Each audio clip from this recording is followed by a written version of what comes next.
Dans la cinquième et dernière partie de sa conférence, Hélène Bourris, avant de conclure, poursuit la présentation du témoignage de Marie-Paule Merth, auteure du livre « Quand tu seras guéri, nous irons au sommet de l'Empire State Building », paru aux éditions Racine. Voilà. Et après, elle dit « Comment décrire cette expérience que je n'ai jamais vécue auparavant ?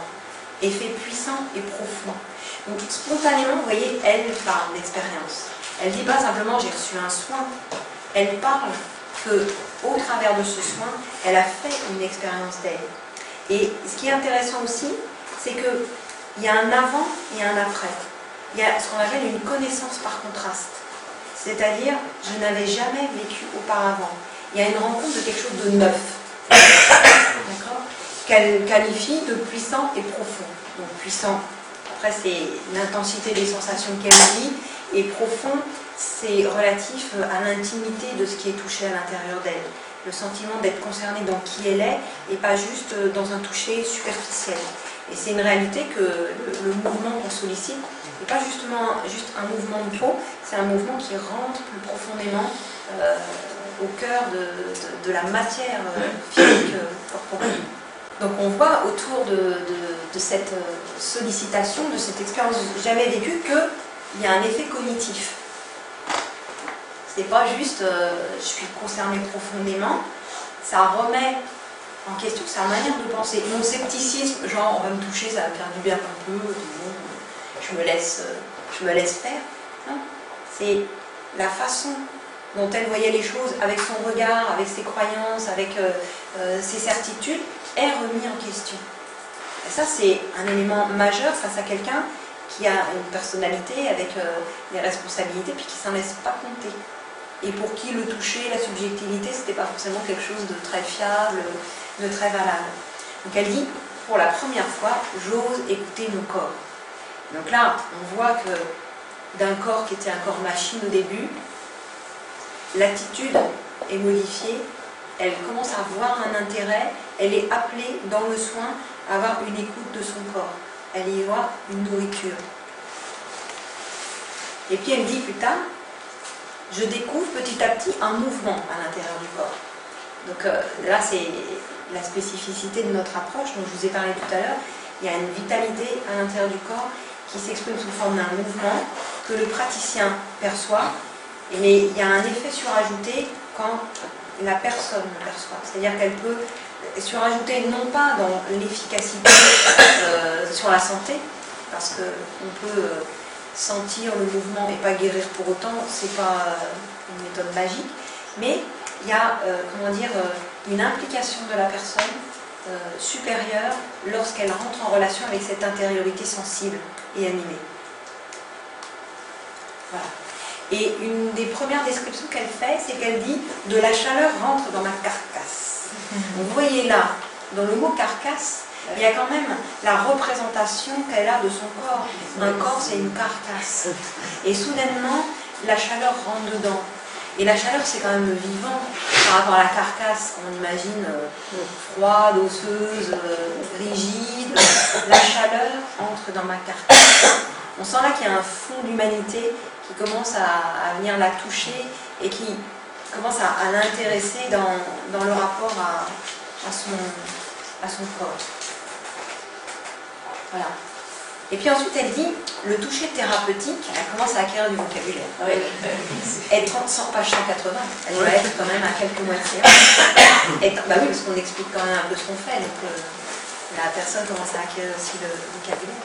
Le toucher thérapeutique est en train de révéler en moi plus de 20 ans de repli, d'absence, de sensation du vivant. Donc là, c'est par excellence ce que l'on appelle la connaissance par contraste. C'est-à-dire, au nom de ce que j'ai vécu, je prends conscience que j'étais coupée du vivant, que je ne l'avais pas avant. Mais comprenez bien, avant, ça n'avait pas d'importance, puisque le vivant n'existait pas à l'intérieur d'elle. Elle avait un corps qui fonctionnait, elle faisait ce qu'elle voulait, elle remplissait ses projets. Donc c'était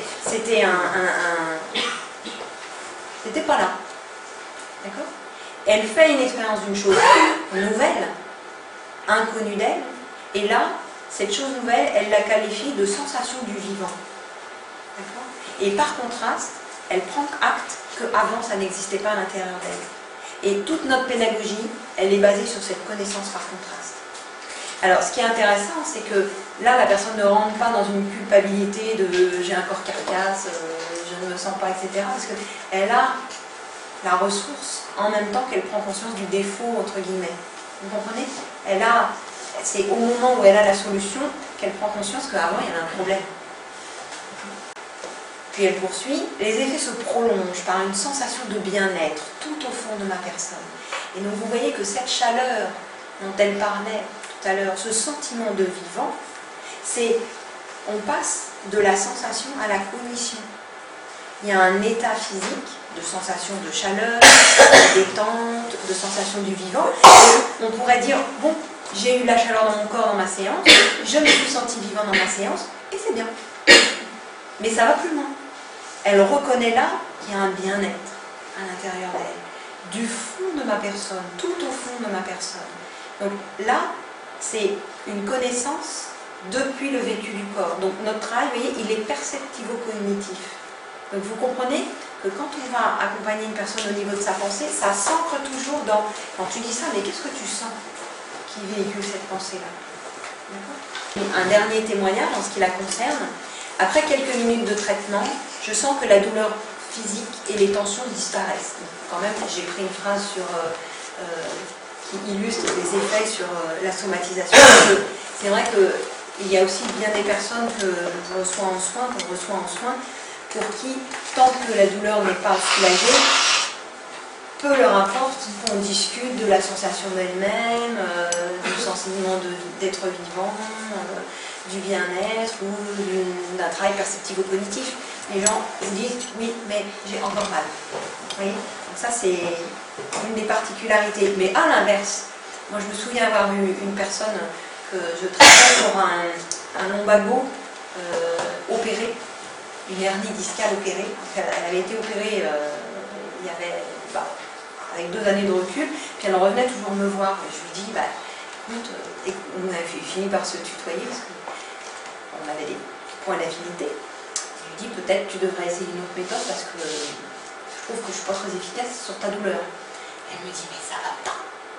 Depuis que tu me traites, j'ai recommencé à sculpter, j'ai retrouvé une relation de proximité, d'intimité avec mon mari, j'ai appris à conduire, j'ai retrouvé un élan dans ma vie que j'avais perdu. Ma douleur du dos, elle n'est pas partie, mais bon, c'est pas le problème. Et donc, elle en revient toujours, pas pour la douleur du dos, qui a fini quand même par céder.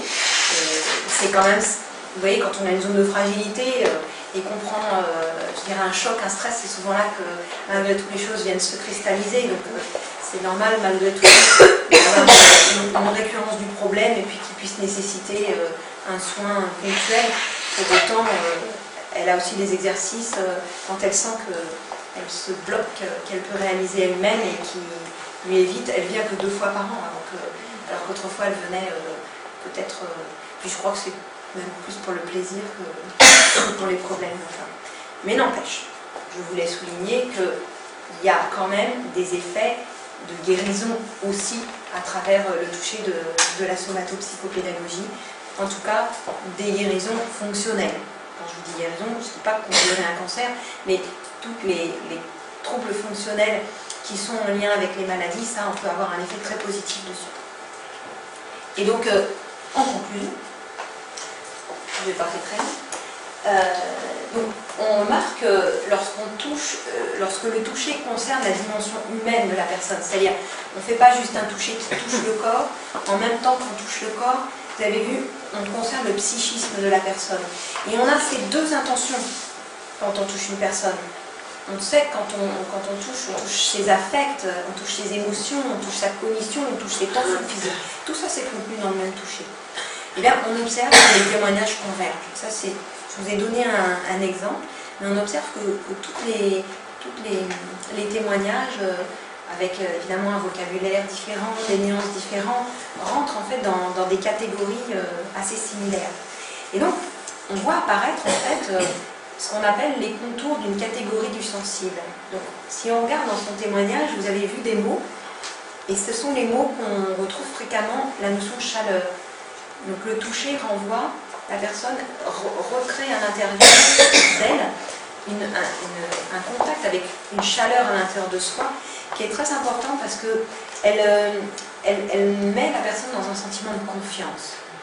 La chaleur, ça crée de la confiance en soi, mais ça crée aussi une confiance dans l'espace soignant. C'est-à-dire que quand la personne est dans la chaleur, elle se confie beaucoup plus spontanément que si elle est glacée dans ses os, vous voyez, complètement tendue et stressée. Il y a d'autres éléments, vous avez vu, elle parle de profondeur aussi. Donc la profondeur, ça renvoie souvent au sentiment d'être concerné dans quelque chose d'intime. Alors, avec profondeur, c'est un peu une catégorie. Les gens vont vous dire oh, j'ai l'impression que ça rentre à l'intérieur de moi. Il y a mille façons de dire quelque chose qui a trait à la profondeur. Il y a un mot très important aussi qui est utilisé, c'est la notion de globalité. Les gens arrivent, j'étais désunie et puis je sens que j'ai recollé les morceaux. Et, je me sens de nouveau, quand je dis je me sens à la maison, puis souvent les gens ils ne savent même pas dire, ils me disent je sens. Et là on voit que dans ce geste-là, il y a une unité qui s'est créée. Il n'y a pas encore les mots, mais c'est ça dit. Alors après on guide les personnes, est-ce que tu voudrais dire que tu as retrouvé une globalité? C'est ça. On les guide un petit peu de directivité, on suggère des mots qui vont entrer en résonance avec le vécu de la personne. Et puis, de cette globalité, le sentiment qui naît, c'est un sentiment de présence à soi. C'est un élément très important. Le sentiment du mouvement interne, ça c'est aussi une catégorie, ça bouge à l'intérieur de moi, pas seulement sous vos mains, je sens dans mes pieds, il y a quelque chose qui s'anime, puis c'est chaud. Il y a une description après du mouvement qui est lent, épais. Et puis, il y a une notion importante aussi, c'est le sentiment d'existence. Quand on sent ces catégories-là de perception, il y a quelque chose qui dit à l'intérieur de moi, j'existe à l'intérieur de moi. J'existe pas parce qu'on m'aime, parce que j'ai des choses à faire, parce que je suis responsable, parce que j'existe. Point barre. Je me sens à l'intérieur de moi. Je sens que c'est vivant à l'intérieur de moi. Et ça devient presque suffisant.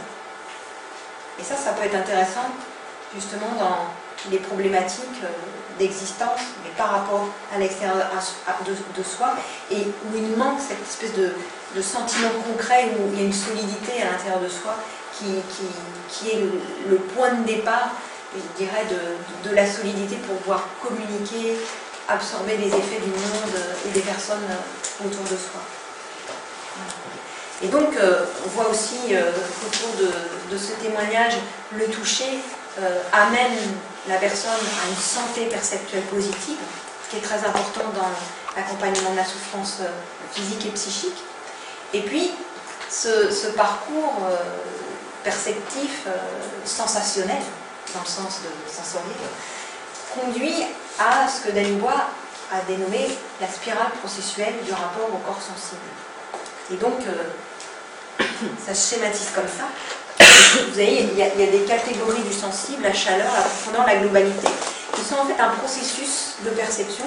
Et souvent, quand on fait des ateliers d'initiation, où des personnes pour la première fois en touchent une autre, le premier item de sensation qui est décrit, c'est « Oh là, c'est chaud !» J'ai l'impression que ça boue à l'intérieur de moi. Les gens me disent comme « Qu'est-ce dans mon corps? C'est quoi ce truc ?» Donc et après, les autres items viennent. Mais ça, c'est vraiment le premier, c'est donc processuel. Il y a une évolutivité. Donc j'ai repris une phrase que Danny Bois a écrite dans sa thèse de doctorat, où il relate un petit peu ce processus en une phrase où il dit « De la chaleur naît la profondeur », quand la chaleur envahit l'espace à l'intérieur de soi. De la profondeur émerge une globalité, quand ça se répartit dans toutes les parties du corps. Et de la globalité éclot une présence à soi. Et depuis la présence à soi, se manifeste le sentiment d'exister. Je l'ai trouvé joli, je me suis dit qu'elle résumait assez bien tout ce que je vous ai raconté de façon, j'espère, pas trop compliquée. Retrouvez toutes les informations sur somatopsychopédagogie.d'appui.fr.